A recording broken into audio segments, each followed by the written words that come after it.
Karen Stewart, and I'm here today with Marius Woodward, and we are talking about my book, Scars Like Wings, which comes out October 1st. And I'm so excited because Marius was the inspiration for my book, and I just thought it would be cool for him to be able to tell you guys about his experience and how it's similar to Ava's experience in Scars Like Wings, because his story is really inspirational and really cool. And yeah, so we'll just start off with talking with Marius. So this is Marius.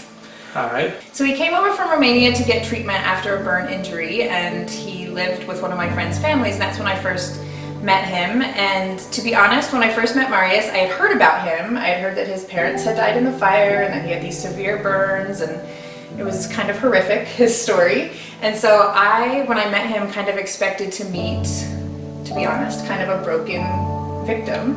But instead I met this little boy who loved magic tricks. I don't know if you remember back then, he loved card tricks. Yes. and jumping on trampolines and dirt buggies, and he was just a normal 8-year-old boy. And it was at that time that I started to think, you know, how does someone get through that? How does someone have the strength to get through what he did, but still have a love of himself and a love of life, and this belief that you always had that you were so much more than your scars? And that was kind of where the inspiration for the book came from. But I'll let Marius talk a little about his experience. So maybe just start with kind of how you got burned and how it all started for you. Yeah, well, so I was born in Romania, and it was really fun there growing as a kid and growing up and playing with all the animals and stuff like that. And I was 8.5 years old, and my parents had just come home from Italy, and but my dad one night, he was super angry and decided to lock the doors and the whole house with me, my mom, and himself in there. And he was so angry that he set the whole house on fire. And I was super scared, you know, and I was able to see the windows, and I crawled over to them and broke 2 windows and jumped out of the house. And I went to the hospital, and a few months go by, and one of my aunts, she tells me that both of my parents, they've both died in the house fire that night. And so it was really scary for me, but I was burned about 75% of my body. Eventually 2 girls from BYU, they came to Romania from abroad to visit orphanages there, and so they heard about my story, about what has happened, so they wanted to help me come to America to get more surgeries. And eventually they were able to find a hospital here, Shriners Hospitals for Children. And So can you talk a little bit about when you first got burned? A lot of people didn't expect you to live. I was super small. My legs were really burned really badly, and I've lost my fingers, my nose got burned off.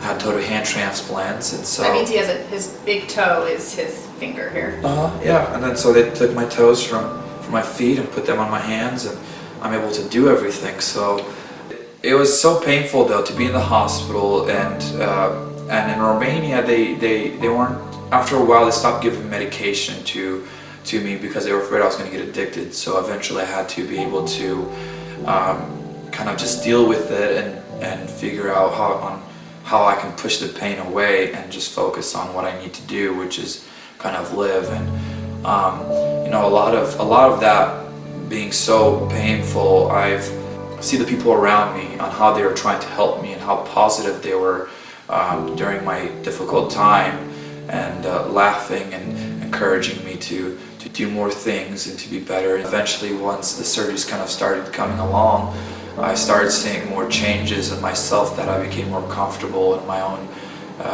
body and who I was. And so I was able to kind of make more fun of myself, and people kind of, not like, you know, bad in a bad way, but it was kind of like, can you pick your nose with your toes, and just small things so people could get a kick out of it. And that way it gave me a chance to share my story to them so they could understand it.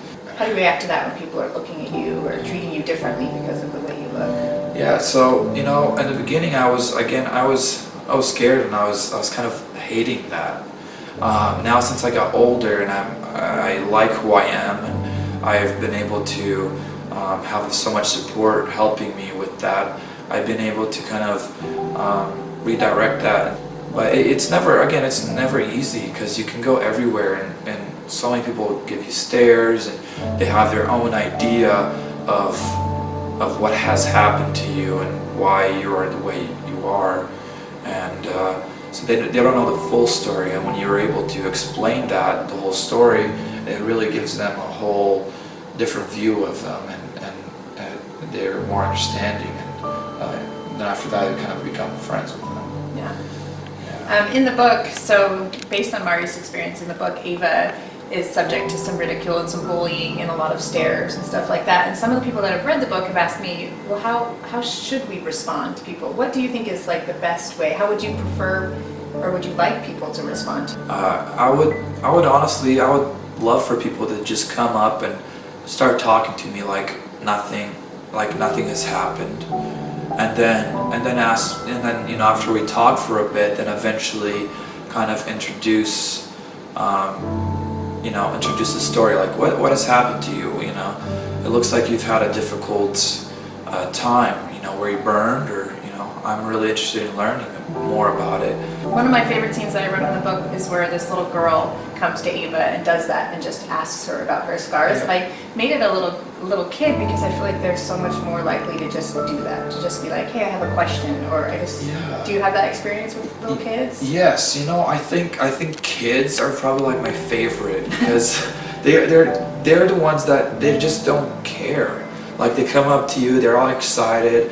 At first, like, they're shy, they don't know what has happened, but once you like are able to kind of tell that story, and you know, laugh a little bit about it, like I said, you know, my fingers are burned off, and, you know, being able to have a little kid come up and kind of like, yeah, these are my toes, can you believe that? Like, wow, what? No way. That's what I love about kids, that they're just so excited and eager to learn about everything. With adults, that they, you know, it seems like they feel like they've learned everything, and they already have everything they know, so they just kind of look and try not to be mean, because in their way they're thinking they're being mean by, you know, coming up to you and asking. Or So then they just ignore you, and then that's even worse. Like, then you're isolated. right, so that's even worse, because then it's like you're just staring at me, and you're pretending I don't exist. You're not wanting to come and talk to me, and so like it hurts me for you not to come and talk to me. So when I was interviewing you for the book, there was a moment where we were talking one day, and I asked you what helped you hang on, and your answer kind of changed my whole book, because it was so profound, and it made me realize what Ava's story needed to be about. So I was just wondering if you could talk a little bit about kind of what helped you hang on in your dark times. Yeah, I was super depressed and sad when I looked that I lost my fingers and I was burned everywhere. And then my aunt later on, she came and told me my parents has passed.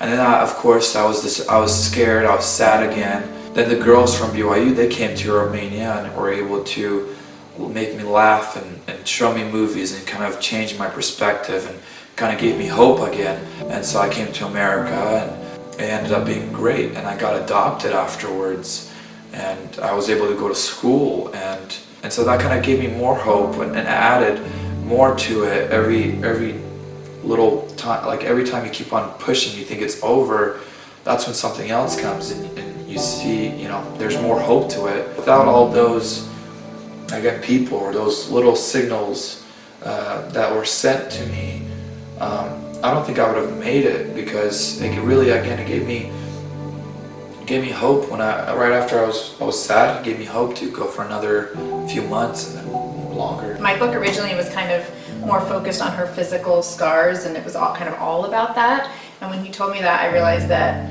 really the journey to find a new normal is about letting love in and giving love, and that's kind of going to determine your life more than your tragedy, which is totally what I think your mindset has always been.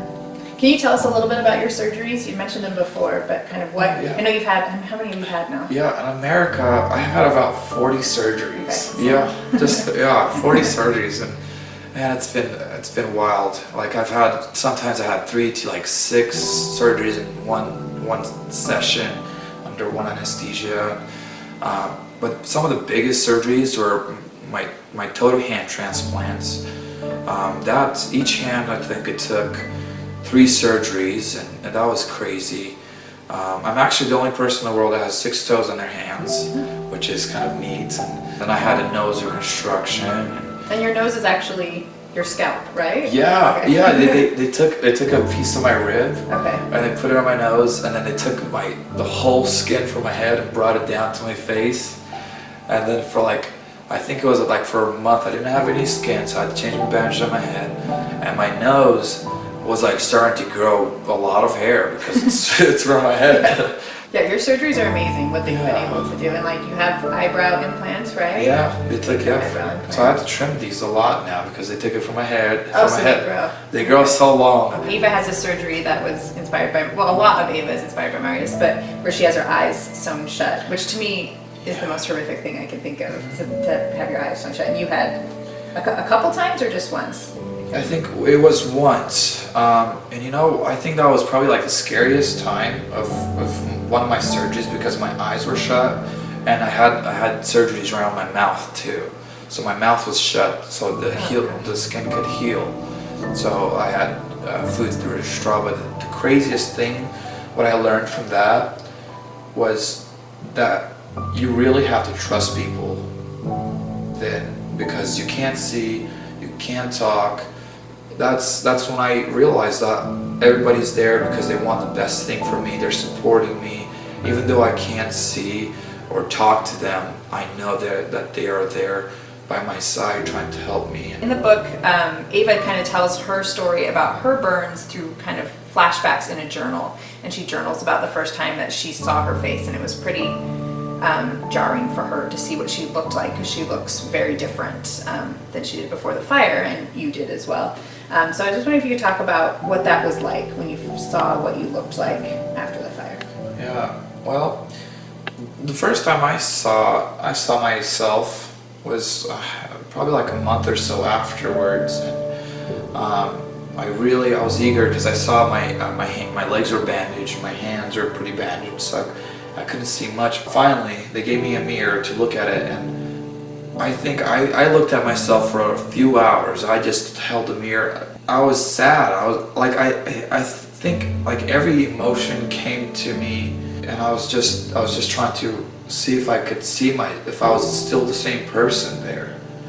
I think that was my biggest thing. That's why I looked in it so long, to see if I was still there, the real me, you know.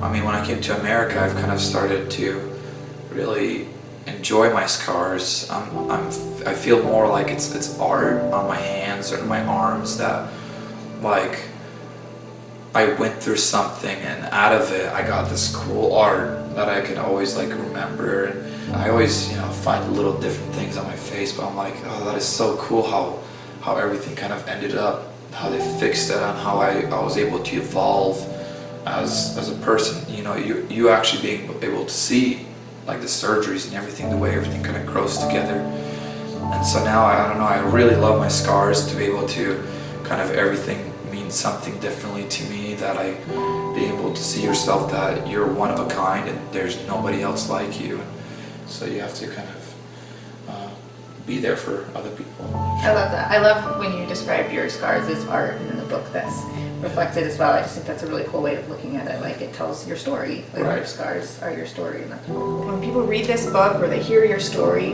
what is like one of the top things that you hope they get from it? What I hope a lot of people could get from my story and from Ava's story is that I can keep going, that there's people by my side. No matter how hard times seem at the moment, keep on pushing, keep on trying. The biggest thing is just to never give up. And he's got the tattoo to show Yes, it. I got the Never give up tattoo. tattoo. It's perfect for Yeah. you. It's perfect. It's a flexing thing. Okay, well those are all the questions I have for Marius, and I just want to say I love Marius, and I've loved getting to know him better through doing these interviews and talking to him, and he's just so awesome. And I know he doesn't like to be called an inspiration, but he is. We can't deny it. So if you want to see more about Marius, you can check out my website, and also you can pick up Scars Like Wings October 1st. And see about Ava's journey, and you'll see some cool Marius-isms in the book, like she says toes up, that comes from Marius, where he does the toes up. So pick up the book and read more about it.